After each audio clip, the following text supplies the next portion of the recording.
Adenium plant की seed pod की care मई जून की गर्मी में कैसे करें। Hello friends, welcome back to my YouTube channel Sinha's garden and blogs. तो फ्रेंड्स, कैसे आप सभी लोग? आई होप कि आप सभी लोग ठीक ही होंगे। मई और जून के महीने में बहुत ही अधिक गर्मी होती है, तो ऐसे में एडेनियम में सीड पॉड बन रहे हैं, तो उसकी केयर कैसे करनी चाहिए, आज मैं उसी की वीडियो लेकर आई हूँ। तो सबसे पहले तो मैं आपको अपने एडेनियम प्लांट दिखा देना चाहती हूँ और कितने सारे सीड पॉड बने हुए हैं ये दिखाती हूँ। उसके बाद बात करते हैं कि उसकी केयर कैसे करनी चाहिए। तो ये देखिए, मेरे एडेनियम्स में इस तरह से अभी ब्लूमिंग हो रही है। ये देखिए। तो चलिए अब सीड पॉड दिखाती हूँ पहले कि सीड पॉड कैसे हैं, कितने बने हैं। तो ये देखिए, सबसे बड़ा सीड पॉड यही है इस सीजन का। ये देखिए, ये सबसे पहले बना था। फिर ये देखिए, इधर भी एक सीड पॉड बना हुआ है। ये देखिए, ये वाला जो है ये भी बड़ा है इसके बाद का। फिर ये देखिए, ये तीसरा, ये अभी छोटा है। और ये देखिए फिर चौथा, ये अभी बहुत ही छोटा। और फिर ये देखिए पांचवा, ये भी सीड पॉड जो है मेरे ख्याल से बन जाएगा, ऐसा लग रहा है, क्योंकि ग्रोथ स्टार्ट हो गई है। अगर ग्रोथ नहीं होती है तो ये देखिए इस तरह से दिखेंगे, और हो सकता है कि और भी बन रहे हों। अभी तो मैं इतना ही देखी हूँ। तो इस तरह से सीड पॉड बन रहे हैं। लेकिन मई और जून में बहुत ही अधिक गर्मी होती है, तो ऐसे में सीड पॉड की भी केयर हमें करनी पड़ती है। अगर हम सीड पॉड की केयर नहीं करेंगे तो सीड पॉड तो बनेगा, ऊपर से ये सीड पॉड जो है अच्छा रहेगा, और उसमें जो सीड्स बनेंगे वो पुष्ट नहीं होंगे। फिर आप उसको ग्रो करेंगे तो वो ग्रो नहीं होंगे, कुछ ग्रो होंगे कुछ नहीं होंगे, क्योंकि वो सीड पॉड जो है मैच्योर नहीं हो पाते हैं, पुष्ट नहीं हो पाते हैं, खखड़ी जैसा वो रह जाता है। तो इसलिए अभी हमें थोड़ी सी केयर करने की ज़रूरत पड़ती है। तो उसकी केयर हमें कैसे करनी चाहिए, अब बात करते हैं। तो सबसे ज़्यादा ज़रूरी है पानी।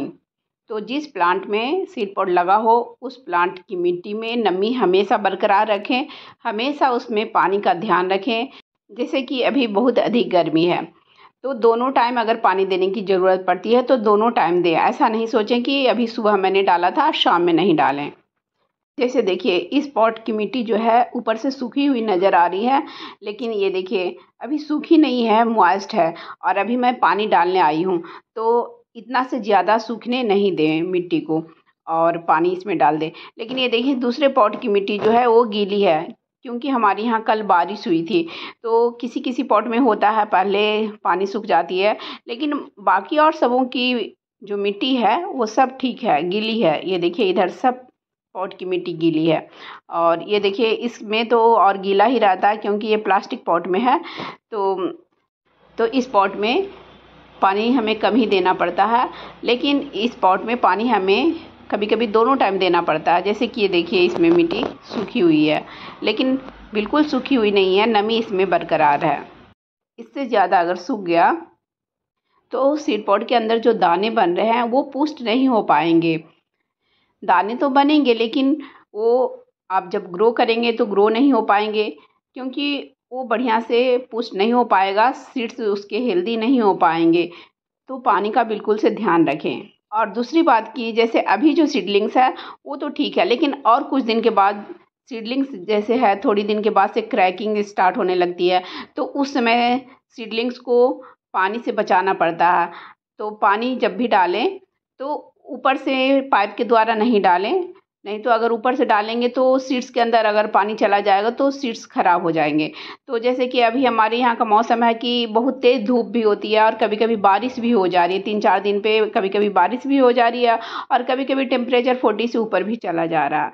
तो मौसम का कुछ भी समझ में नहीं आता अभी, कि कभी कुछ और कभी कुछ हो जा रहा।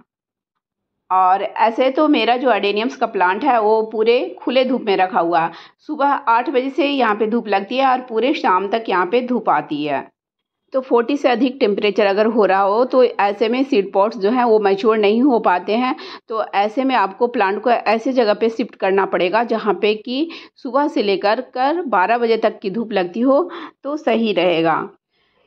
दोपहर की धूप से बचाना होगा। बाहर से तो सीड्स जो हैं वो सही नज़र आएंगे, लेकिन जब उसको आप हार्वेस्ट करेंगे तो आपको अंदर से सीड्स पुष्ट ही नहीं मिलेंगे। लेकिन ऐसा भी नहीं करना है कि गर्मी से बचाने के लिए प्लांट को पूरी तरह से शेड में रख दें। मैं भी इसको दोपहर की धूप से बचाने का सोच रही थी, लेकिन मैं जब ऐसा सोचती हूँ तो कभी मेरे यहाँ बारिश हो जाती है तो फिर मौसम ठंडा हो जाता है और कभी कभी बहुत तेज़ धूप भी हो जाती है, इसलिए मैं अभी जैसे है वैसे ही रहने दी हूँ प्लांट को। लेकिन जैसे जैसे ये सीड पॉड मैच्योर होते हैं तो इनमें क्रैकिंग होना स्टार्ट होती है। अभी तो ये नहीं हुआ है पूरी तरह से तैयार, सबसे बड़ा तो यही है, लेकिन अभी पूरी तरह से तैयार नहीं है तो क्रैकिंग होना स्टार्ट होती है। तो बीच में ही आगे क्रैकिंग स्टार्ट होती है। तो अगर आपको हल्की सी भी क्रैकिंग स्टार्ट होती नज़र आती है तो उसमें आपको ज़्यादा ध्यान देने की ज़रूरत है। उसमें आपको पानी या बारिश से बचाना पड़ेगा। अगर आप पानी डाल रहे हो और सीड पॉड पे भी पानी पड़ रहा हो तो वैसे में आपको ध्यान देना पड़ेगा, सीड पॉड्स पे पानी पड़ने नहीं देना चाहिए अगर क्रैकिंग स्टार्ट हो गई तो। और अगर खुले में है तो बारिश का मौसम अगर हो रहा है तो फिर उसको आपको बचाना पड़ेगा। बारिश का पानी उसमें नहीं जाना चाहिए, पानी उसमें जाना ही नहीं चाहिए। क्रैकिंग के द्वारा अगर अंदर चला गया तो जो सीड्स होते हैं अंदर के वो सड़ जाते हैं। और सीड पॉड बनते हैं प्लांट में तो हमें ये भी ध्यान देना पड़ता है कि प्लांट में कंपोस्ट की खाद की कमी तो नहीं हो गई है।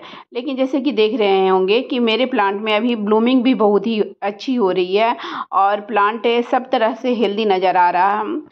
क्योंकि मैं प्रूनिंग और रिपोर्टिंग की थी फरवरी में, मार्च हो गए थे, फरवरी से मार्च हो गए थे प्रूनिंग और रिपोर्टिंग करते करते। तो उस समय जो हमने सॉइल मीडिया बनाए थे और उसमें जो कंपोस्ट डाले थे, खाद डाले थे, तो अभी तक वही काम कर रहा है। क्योंकि आप देख रहे हैं कि मेरा प्लांट जो है फुल ब्लूमिंग पे है, तो अभी तो इसमें कोई भी खाद की कमी नहीं नज़र आ रही है। लेकिन अगर आपके प्लांट में ऐसा लगता है तो आप इसमें कुछ ना कुछ खाद वैसा डालें। जैसे अगर आप केमिकल देना चाहते हैं तो NPK 19-19-19 डाल सकते हैं, स्प्रे भी कर सकते हैं। लेकिन इस तरह से अगर ब्लूमिंग है तो नहीं डालें। और अगर NPK नहीं डालना चाहते हैं तो आप वर्मी कंपोस्ट डाल सकते हैं, उसका लिक्विड बनाकर। वर्मी कंपोस्ट को आप पानी में डाल दें 24 आवर्स के लिए और उसके बाद वही वाला पानी को मिक्स कर कर सभी प्लांट में डाल दें, तो फिर एक उसको कंपोस्ट की जो कमी है वो दूर हो जाएगी। तो ऐसा आप कर सकते हैं और ऐसे भी एक आध बार डाल सकते हैं वर्मी कंपोस्ट, क्योंकि वो नुकसान नहीं करेगा। और ये जो सीड पॉट होते हैं वो बड़े होते हैं, तो आप देख भी रहेंगे कि सिंग की तरह से दोनों तरफ निकले हुए हैं। तो ये जैसे जैसे मैच्योर होते हैं तो इसका वजन बढ़ते जाता है, जिससे उसकी जो स्टेम्स है वो झुकने लग जाती है। तो ऐसे में उसको आप सपोर्ट भी दे सकते हैं नीचे से कोई डंडा वगैरह लगाकर। और फिर जैसे उनमें मैच्योरिटी आती है तो उनमें क्रैकिंग आने लगती है। तो क्रैकिंग जब आना शुरू हो उसके पहले ही आपको उसमें कुछ धागा वगैरह बांधना होगा, नहीं तो सीड पॉड जो है वो फट जाते हैं और उसमें जो सीड्स होते हैं वो सारे के सारे हवा के माध्यम से उड़कर दूर चले जाते हैं। इसलिए उसमें धागा वगैरह बांधना ज़रूरी होता है। तो आपके एडेनियम्स में सीड्स बन रहे हैं इस टाइम, तो इस तरह से केयर करें। तो फ्रेंड्स, मेरी वीडियो इन्फॉर्मेशन अगर अच्छी लगी हो तो प्लीज़ मेरी वीडियो को लाइक करें, शेयर करें एंड कमेंट्स करें। और मेरे चैनल में जो पहली बार आए हों तो प्लीज़ मेरे चैनल को पहले सब्सक्राइब कर ले, बेल आइकन्स को भी प्रेस कर दें, ताकि जब भी मैं अपनी न्यू वीडियो डालूँ तो उसकी नोटिफिकेशन आपको समय से मिल जाए। Bye bye friends, thanks for watching.